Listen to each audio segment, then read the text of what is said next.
Hey guys, so today I got Play-Doh, or how people say it's Play-Doh. I just want to say Play-Doh, but yeah, this is my second unboxing video.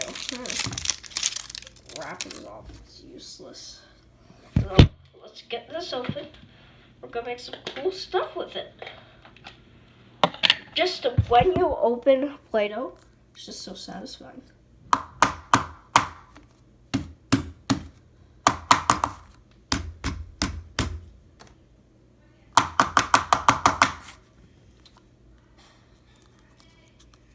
Wait, this might be super bad.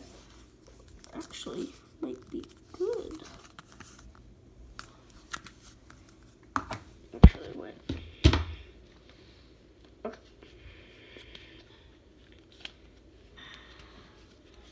Okay. I can't get it out.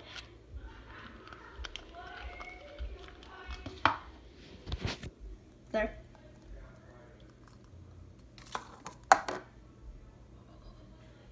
It's just like when I was 6 years old. I first got Play-Doh. So nice. Okay. Bye. See you next time. Subscribe and like and subscribe and comment.